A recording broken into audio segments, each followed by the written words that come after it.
Vamos a la carta a los Filipenses.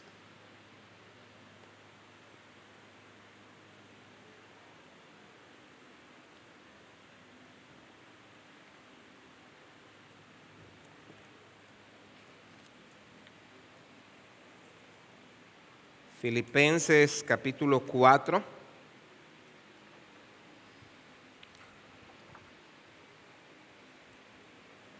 Cuando vemos el panorama internacional y nacional, fácilmente podemos sentirnos abrumados y desalentados. Y en los últimos meses, cuando miramos el aumento de la violencia, las guerras, las catástrofes naturales, los accidentes mortales que han habido en nuestro país, las enfermedades, la crisis económica, uno puede sentirse muy angustiado. Y de hecho, en algunos casos, las pruebas, las dificultades tocan de cerca, nos han tocado directamente, ya sea que usted mismo haya caído enfermo, algún familiar, ver partir a alguien cercano, o cualquier otra prueba por la que usted pueda estar pasando, puede drenar sus fuerzas, pueden hacerle sentir estancado, triste, abrumado. Y es por eso que al considerar qué compartir el día de hoy, y mientras oraba buscando dirección de Dios, una y otra vez me llegaba a la mente el regocijo. Y en Filipenses capítulo 4, este tema se trata de un modo muy especial, ¿verdad? El caso del regocijo, Pablo lo trata con mucho esmero al dirigirse a los creyentes en la iglesia de Filipos. Así que le voy a invitar a que leamos Filipenses capítulo 4, vamos a leer solo 3 versículos del 4 hasta el 7 y dice de esta manera: regocijaos en el Señor siempre. Otra vez lo diré, regocijaos. Vuestra bondad sea conocida de todos los hombres. El Señor está cerca. Por nada estéis afanosos. Antes bien, en todo, mediante oración y súplica, con acción de gracias, sean dadas a conocer vuestras peticiones delante de Dios, y la paz de Dios, que sobrepasa todo entendimiento, guardará vuestros corazones y vuestras mentes en Cristo Jesús. Vamos a orar. Gracias, Señor, por estas bellas palabras que nos recuerdan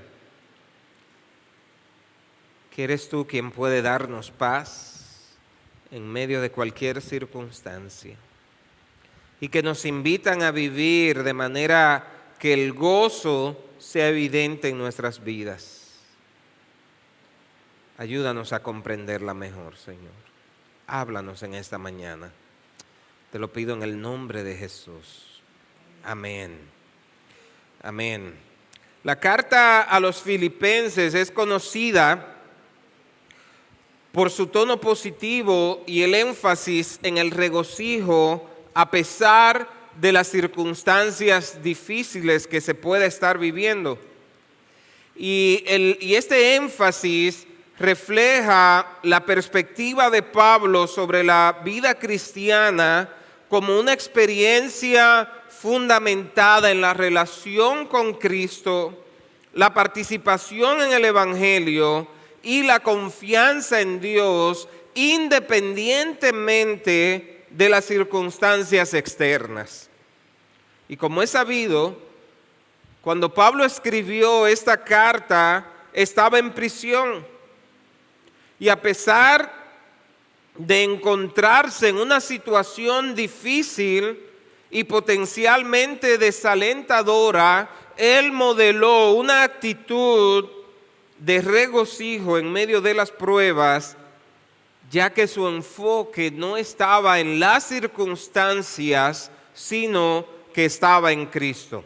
Y siguiendo con el ejemplo de Pablo, el objetivo de esta prédica es que si eres creyente puedas comprender, recuperar y mantener, y además de eso modelar el regocijo que debe caracterizar a los cristianos, a pesar de la circunstancia que tú puedas estar atravesando.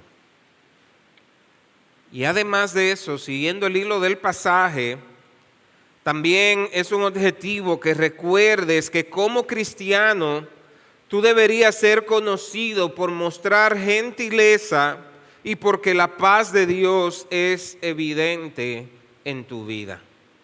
Y si no eres creyente, nacido de nuevo, el objetivo es que al escuchar estas palabras sepa que en Cristo puedes encontrar la fortaleza, el valor y la esperanza para seguir adelante, a pesar de las pruebas y dificultades que tú puedas estar encontrando. En Él tú vas a encontrar salvación y vas a encontrar esperanza. Vamos a estar viendo 3 puntos principales, cada uno con varios subpuntos. Y lo primero que vamos a ver es el mandato a regocijarnos en el Señor. Y una pregunta que podemos hacernos es, ¿estaban los filipenses atravesando dificultades al momento de recibir la carta de Pablo? Porque Pablo les dice, regocíjense en el Señor siempre. Y otra vez les digo, regocíjense en el Señor. ¿Será que estos hermanos estaban en un estado de vida de tal plenitud que no tenían ninguna prueba? No es así. Estos hermanos estaban atravesando situaciones difíciles. Y aunque la carta no proporciona detalles específicos sobre la naturaleza exacta de la oposición o las dificultades que estaban experimentando, sin embargo, hay algunas indicaciones y contextos generales que podrían ayudar a entender las posibles fuentes de su adversidad. En primer lugar, puede ser que estuvieran enfrentando oposición religiosa o social. En muchas de las ciudades en esa época, los cristianos enfrentaban oposición debido a su fe en Jesucristo. El solo hecho de ser cristiano ya significaba que iban a tener oposición, y cuando hablamos de oposición estamos hablando de amenazas por ser creyentes. Podría haber oposición de las autoridades religiosas judías o incluso de la sociedad en general. Pero también otra fuente de oposición podían ser las persecuciones. La persecución contra los cristianos era común en todo el mundo romano en ese tiempo, y los creyentes podrían haber enfrentado hostilidad, discriminación o incluso violencia debido a su identificación con Jesucristo. Pero puede ser que la adversidad que ellos estuvieran pasando se debía a conflictos internos, porque las iglesias no están libres de conflictos. Y puede ser que entre ellos tuvieran divisiones, lo cual es un tema que Pablo aborda en la carta. Y aunque no ofrece detalles específicos, podría haber tensiones dentro de la comunidad cristiana y eso estuviera matando el gozo en alguno de ellos. A veces la adversidad puede ser por presiones culturales, y en el caso de los filipenses podrían haber estado enfrentando presiones culturales para conformarse a las prácticas propias del mundo, predominantes en la sociedad en esa época, y sentirse que en lugar de gozarse, ser creyente le causaba un peso. O por qué no, podía ser presiones económicas. Pudieran estar atravesando situaciones financieras difíciles. La referencia de Pablo a la generosidad financiera de estos creyentes sugiere que pudieran haber estado enfrentando dificultades económicas y a pesar de eso quisieron ser generosos, aún con todas sus limitaciones. El punto es que estos hermanos puede que estuvieran atravesando situaciones difíciles y aún así reciben un mandato muy particular: regocíjense siempre. Regocíjense sin importar la circunstancia. Y no por ser del primer siglo y tener al mismo Pablo como apóstol, libraba a estos hermanos de atravesar por circunstancias adversas. Y es por eso que la actitud positiva de Pablo y su énfasis en el regocijo de Cristo, independientemente de la circunstancia, puede haber sido relevante y alentador para los creyentes que leyeron esta carta. Y vamos a ver que ese mandato no era un mandato sin fundamento. Él estaba diciendo que se regocijen, pero hay razones para que vivamos regocijados. Y esa es la pregunta que debemos hacer ahora. ¿Qué es el regocijo del que se hace énfasis en esta carta? Y lo primero que me gustaría decir es que la idea de regocijo en la Biblia no implica negar la realidad de las dificultades que hemos de enfrentar. Cuando hablamos de regocijo, no es que la Biblia está diciendo ignora la circunstancia que tú estás viviendo, sino que tienes que encontrar una fuente más profunda de gozo que trascienda las circunstancias inmediatas. El regocijo bíblico es un gozo y una confianza profunda y significativa que proviene de la relación con Dios, se fundamenta en la salvación en Cristo y es independiente de las circunstancias externas. Déjeme repetir esto, porque si esto es lo que usted se va a llevar una gran parte. El regocijo bíblico es un gozo y una confianza profunda y significativa que proviene de la relación con Dios, se fundamenta en la salvación en Cristo y es independiente de las circunstancias externas.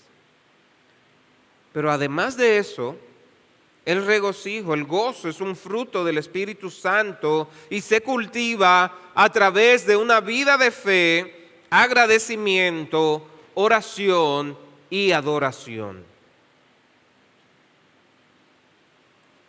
El regocijo, mis hermanos, y perdón que insista en esto, está conectado directamente con la relación del creyente con Dios.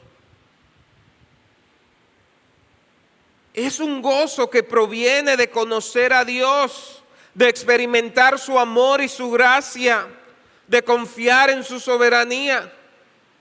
La razón por la que muchos creyentes no experimentan gozo en su vida no es porque estén atravesando circunstancias difíciles, es porque no tienen una comunión real con Dios.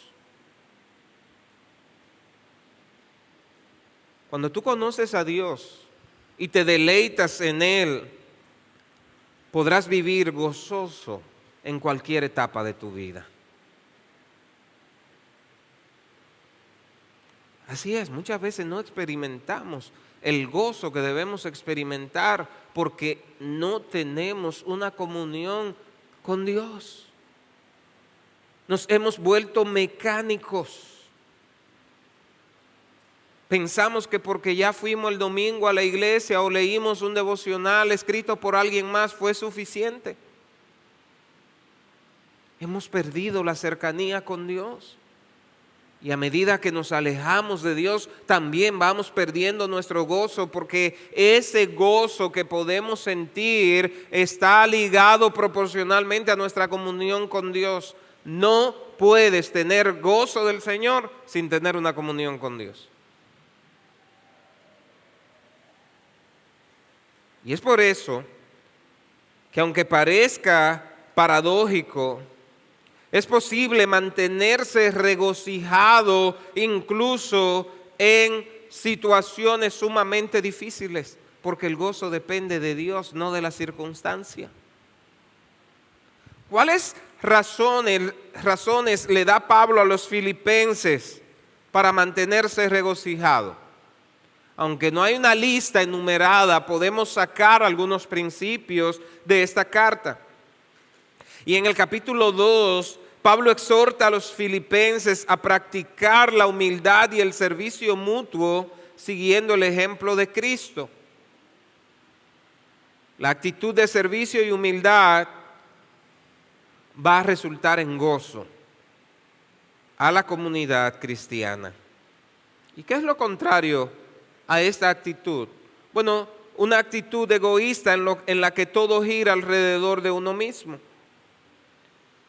Vivir buscando constantemente mi propia satisfacción, mi propio deseo, vivir comparándome con los demás y en lugar de sentir gozo cada vez siento más insatisfacción y más vacío. De hecho, esa actitud egoísta puede llevar a que haya una falta de gratitud por las bendiciones recibidas. Y en lugar de gozarme por lo que Dios me ha dado, termino insatisfecho pensando en lo que Dios no me ha dado. Y dejo de gozarme. Ahora, cuando los cristianos no están dispuestos a servir y amar a los demás, ¿sabe lo que ocurre? Pierde una oportunidad hermosa de sentir gozo, de sentir la satisfacción que solo proviene de Dios. Pero una segunda razón que encontramos en la carta para el regocijo es nuestra confianza en la justicia de Dios. No confiar en nosotros mismos, sino confiar en Él. Ya en el capítulo 3, Pablo advierte a los filipenses contra la confianza en logros humanos o en la observancia externa de la ley. Él les insta a confiar en la justicia que proviene de la fe en Cristo. Y esto debe ser un motivo de regocijo. Mi hermano, si tu fuente de regocijo es tu propio esfuerzo, si tu fuente de regocijo son las cosas que tú haces para demostrarle a Dios cuán bueno eres, a la verdad que vas a vivir insatisfecho. No vas a tener gozo.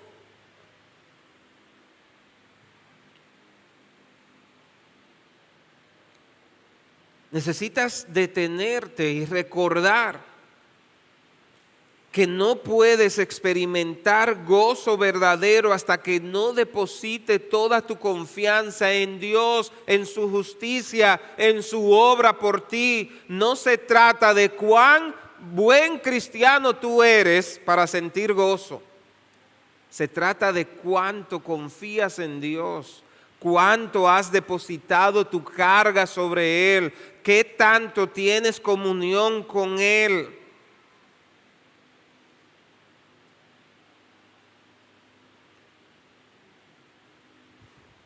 No enumeres todo lo que hace por Dios para demostrar cuán buen cristiano eres. Más bien piensa cómo está tu comunión con Él. Puedes estar haciendo externamente muchísimas cosas que no son indicativos de un corazón que tiene comunión real con Dios.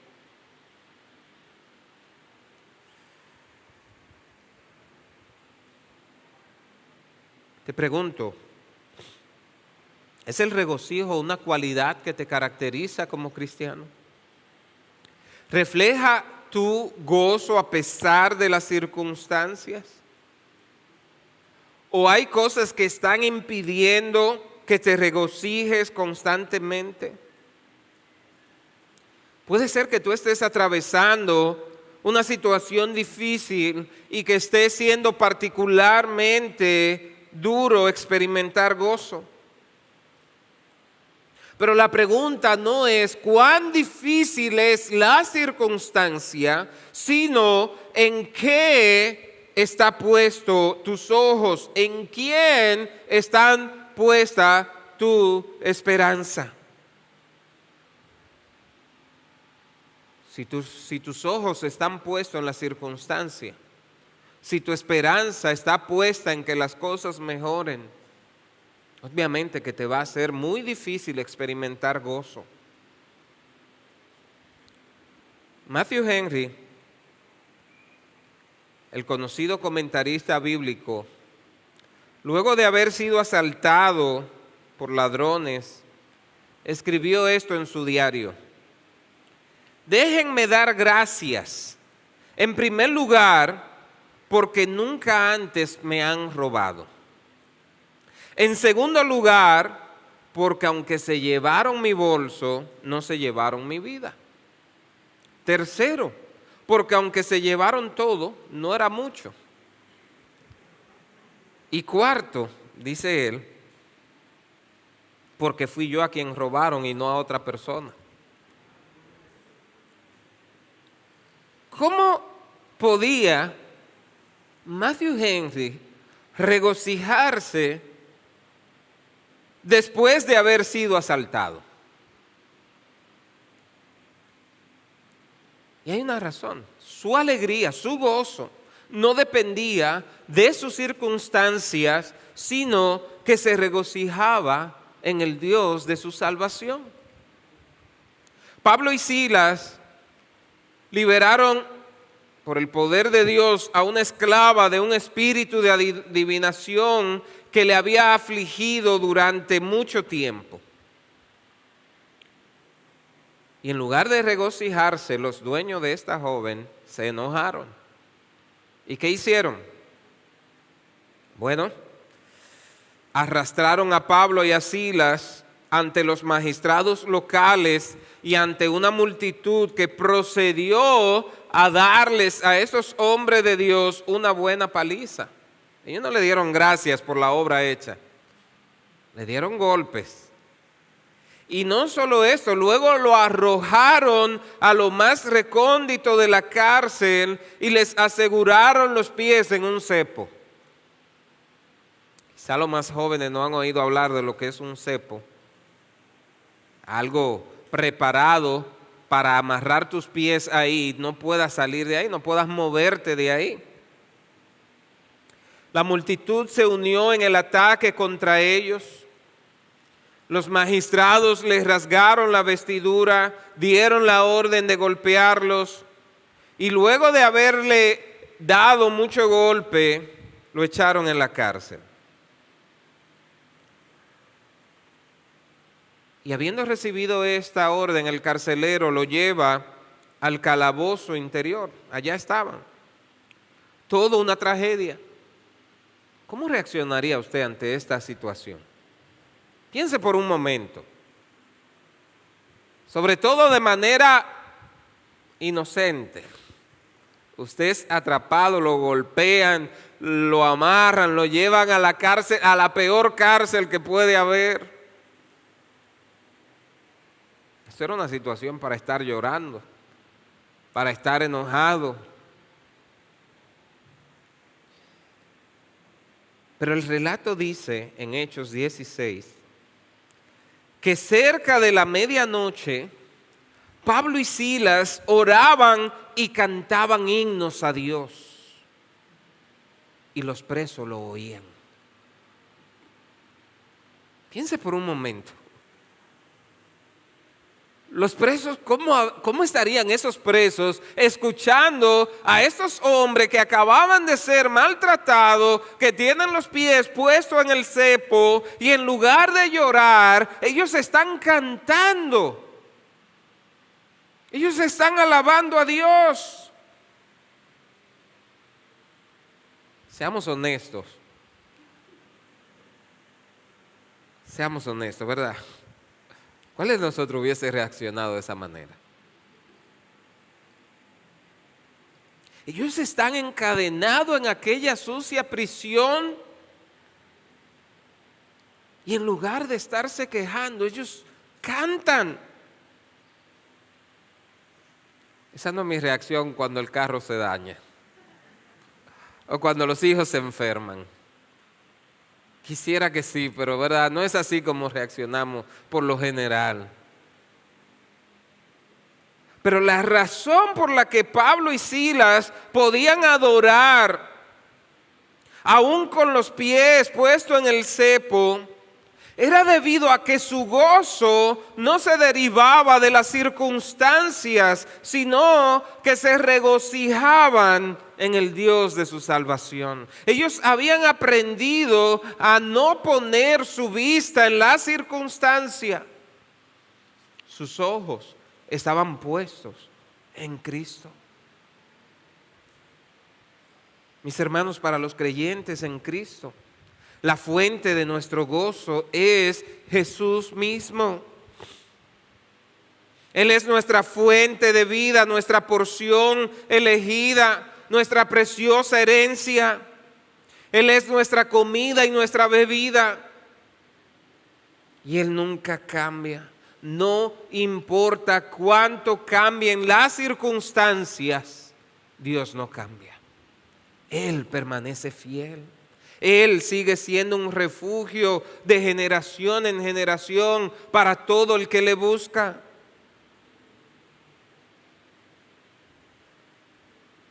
Una razón más que podemos ver en esta carta para el regocijo es que en la vida del cristiano el regocijo no es solo una experiencia personal, sino que también es un testimonio poderoso para aquellos que lo rodean. Lo que pasó en esa cárcel cuando aquellos presos oían cantar a Pablo y a Silas. ¡Qué testimonio tan poderoso para ellos! Permítame darle por lo menos 5 razones o 5 formas en las que el regocijo puede ser un testimonio cristiano efectivo. Hermano, cuando tú como creyente te regocijas, eres un contraste con la desesperanza que hay en el mundo.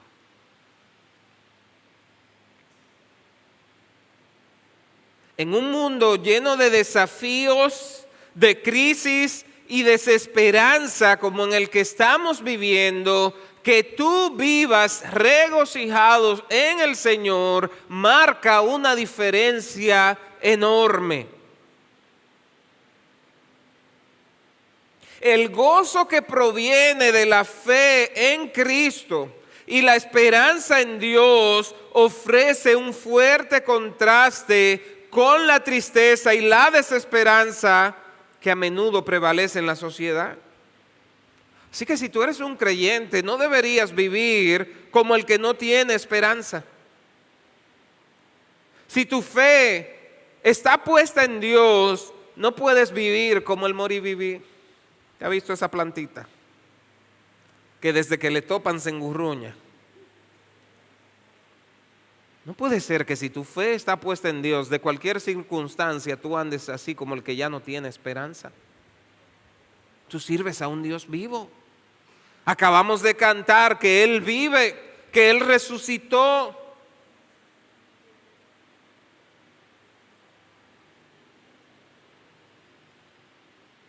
Tú debes de vivir de tal modo que cuando el que no tiene esperanza te mire, pueda decir, yo quiero esa esperanza. Yo quiero eso que tiene. Una segunda manera en la que esto es un testimonio para el no creyente es porque responde a preguntas sobre la fe. El regocijo puede despertar la curiosidad y permitir oportunidades para compartir la fe.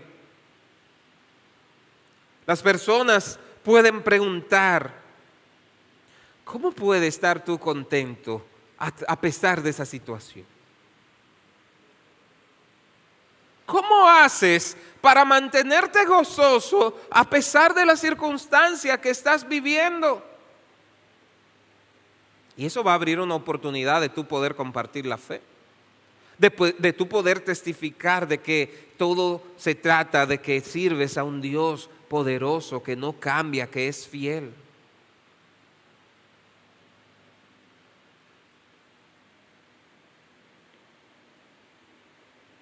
Pero si la manera en la que enfrenta los momentos difíciles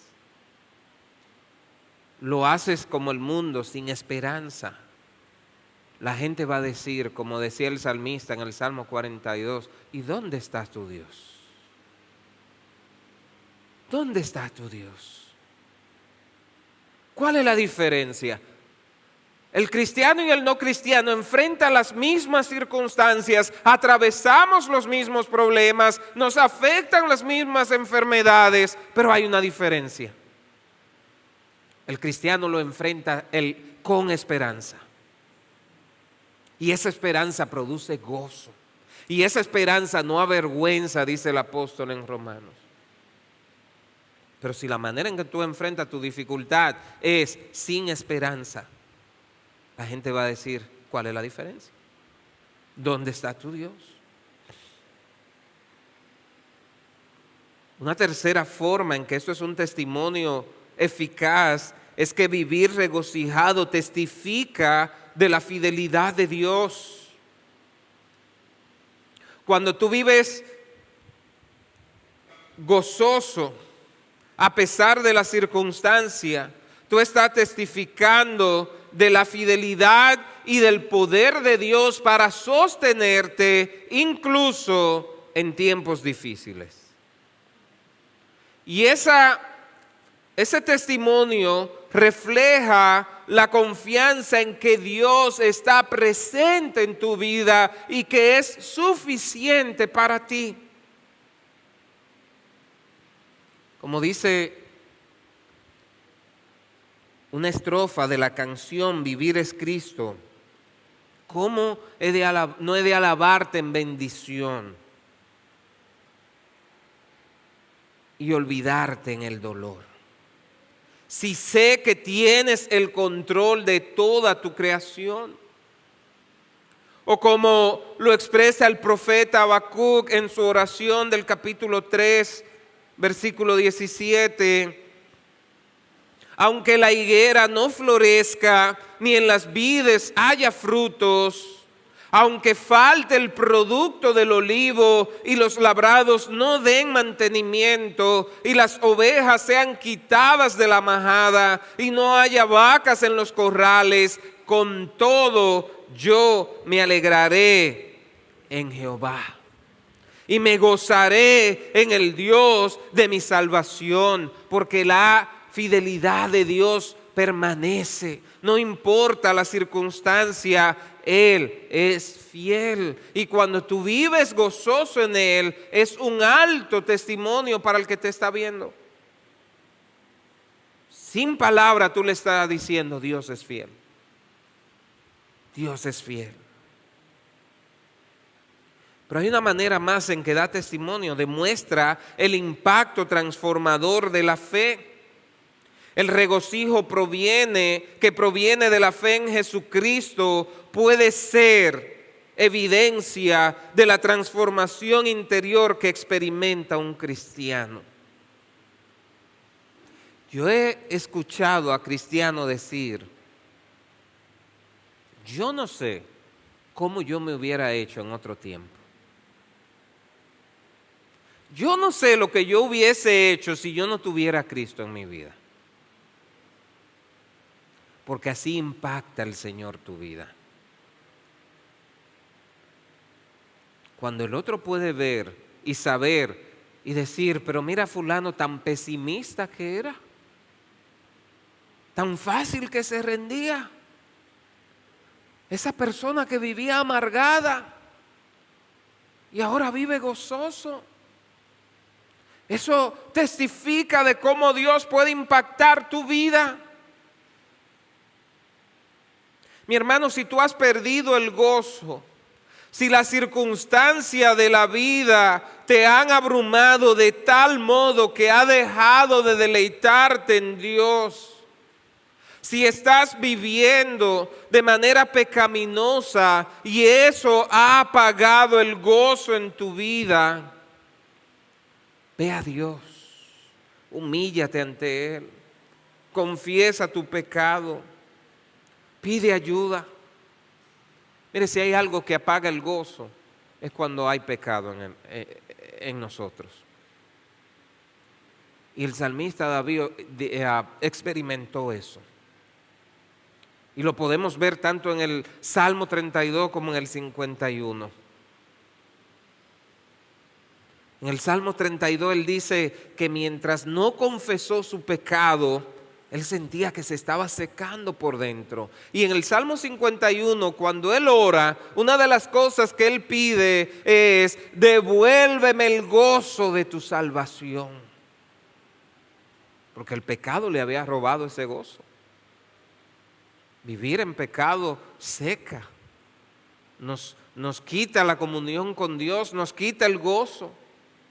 Así que si tú no estás experimentando gozo por culpa del pecado, el remedio es la confesión. Confiesa tu pecado a Dios, quien es fiel en perdonar.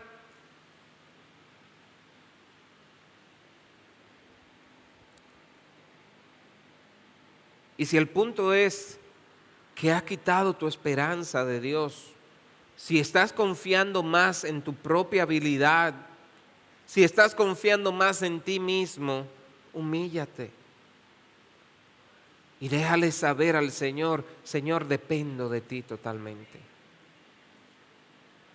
Mi esperanza está en ti. Tú eres mi torre, mi refugio. La palabra de Dios declara: torre fuerte es el nombre del Señor, a Él correrá el justo y será levantado. Si tú estás buscando refugio en otro lado, si estás buscando el gozo en otro lado, detente y corre al Señor, que es la única torre fuerte. La quinta forma en la que el regocijo es un testimonio efectivo es que refleja la confianza en la providencia divina.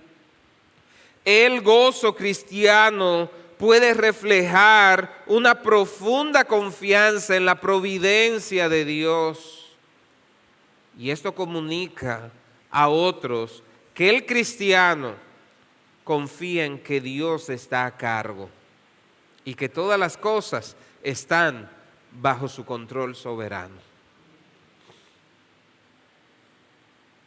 Ahora, mis hermanos, creer en la soberanía de Dios significa reconocer y aceptar que Dios es supremo, todopoderoso y tiene control absoluto sobre todas las cosas en el universo.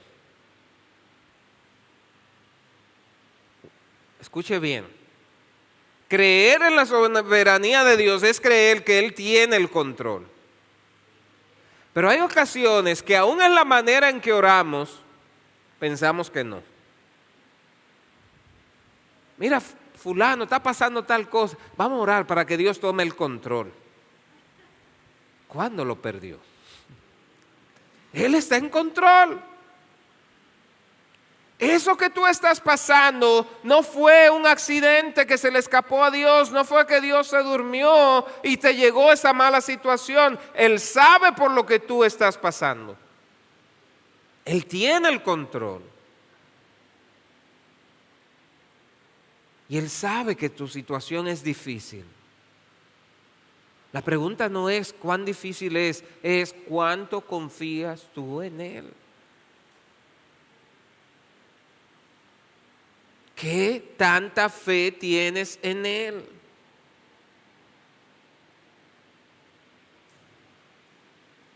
No hay nada que se escape de su autoridad o de su plan. La soberanía de Dios abarca todos los aspectos de la vida. Todos. Creer en la soberanía de Dios brinda una base sólida para la confianza, la paz y la esperanza, lo cual contribuye a experimentar el gozo. Y al confiar en que Dios es soberano, el creyente experimenta consuelo y regocijo en medio de las diversas circunstancias de la vida.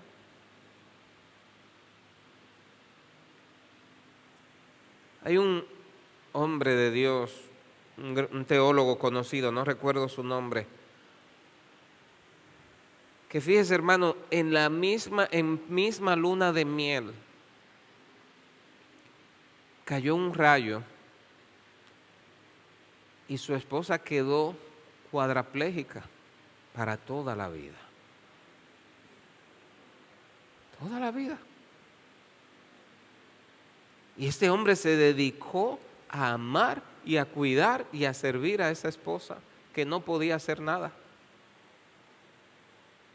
Y dice que él iba y daba clase en un seminario teológico un par de horas, volvía a revisar a su esposa, volvía a dar su clase y así dedicó toda su vida. Mi hermano, el problema no es que Dios dejó de ser soberano. El problema es que muchas veces vivimos como si Él no lo fuera. Queremos tener el control de nuestras propias circunstancias y perdemos el gozo cuando vemos que no lo podemos lograr. Pero cuando confiamos en la soberanía de Dios, podemos incluso dormir tranquilos. El salmista declara en el Salmo 4:8, en paz me acostaré y asimismo dormiré, porque solo tú, Jehová, me haces vivir confiado. La confianza del salmista no venía de sus posesiones, no venía de su posición social, no venía de sus propias habilidades. Su confianza y seguridad descansaban en Dios. Te pregunto, ¿cuál es la fuente de gozo para ti? ¿En quién o en qué está depositada tu confianza? Si has dejado de experimentar ese gozo, ¿por qué? ¿Por qué? Yo lo voy a dejar aquí, me quedan 2 puntos que lo voy a dejar, pero yo quiero pedirte que te ponga de pie en este momento.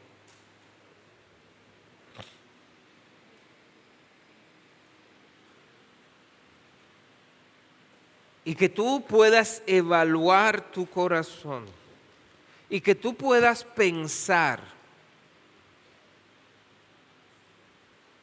¿estoy realmente reflejando el gozo? ¿Me estoy regocijando como manda esta palabra? ¿Estoy confiando en Dios por encima de las circunstancias? ¿Están mis ojos puestos en las circunstancias o están puestos en Dios? Y si hay algo en ti, si hay algo oculto en ti que necesita confesarlo a Dios, mi hermano, no te vayas sin confesarlo. No te vayas sin pedirle a Dios que te devuelva ese gozo. Como dije, regocijo bíblico no implica ignorar la circunstancia que tú estás pasando. Es real. Tu dolor es real. La dificultad que estás pasando es real. Pero Dios es mayor que todo eso. Y tu gozo no puede depender de la circunstancia. Tu paz no puede depender de la circunstancia.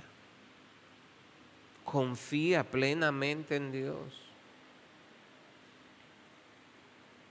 El pasaje que leímos, y es uno de los puntos que no voy a poder tratar, dice que al final el Señor da una paz que sobrepasa todo entendimiento.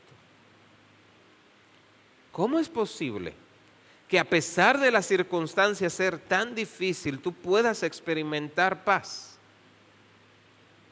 Porque esa paz es un don que te da Dios. Proviene de Él. Si has descuidado tu comunión con Dios, te invito en esta mañana a que ores y que vuelva a avivar ese fuego en ti.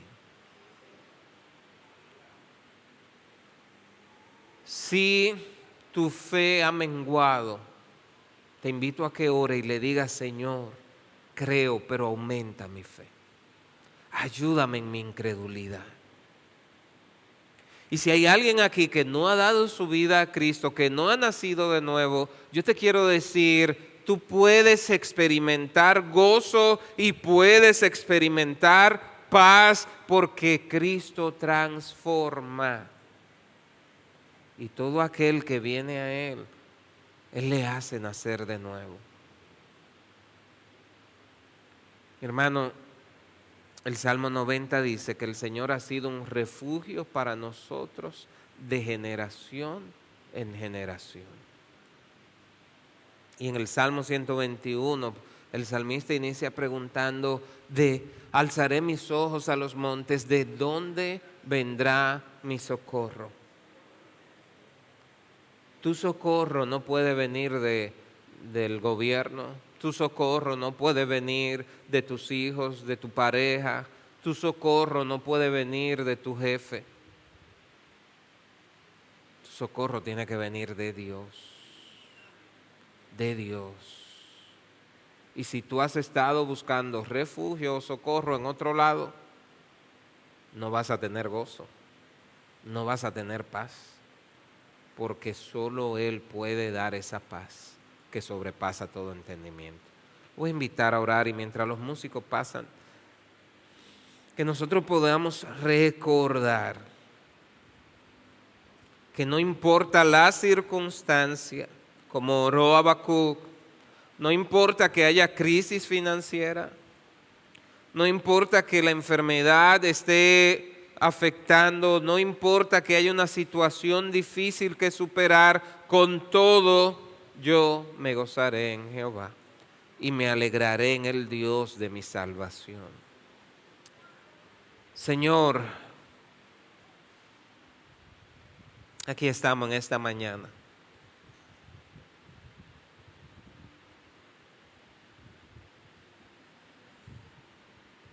Con corazones humildes, sencillos, suplicándote, Señor, perdónanos.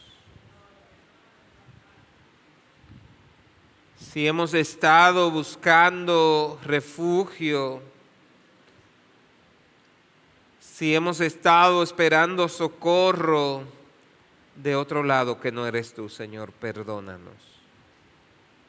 Perdónanos si en lugar de caracterizarnos por el gozo, nos estamos caracterizando por la queja, por la amargura, por la desesperanza. Perdónanos, Señor. Y yo quiero rogar por mis hermanos en esta mañana.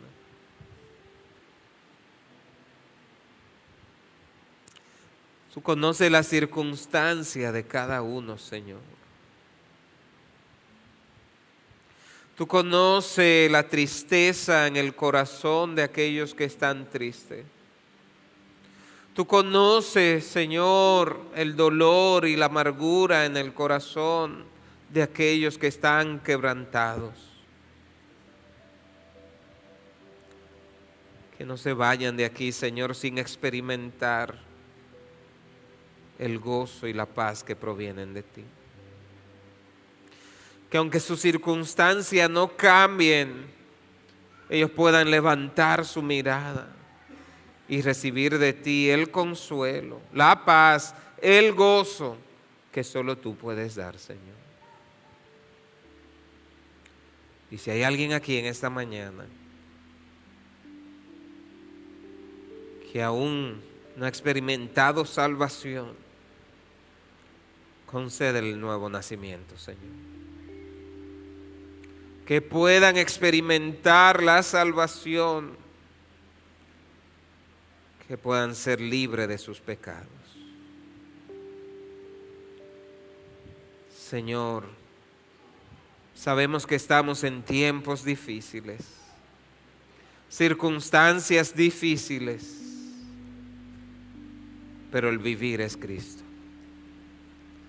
Nuestra confianza la depositamos plenamente en ti. Glorifícate en medio nuestro, Señor.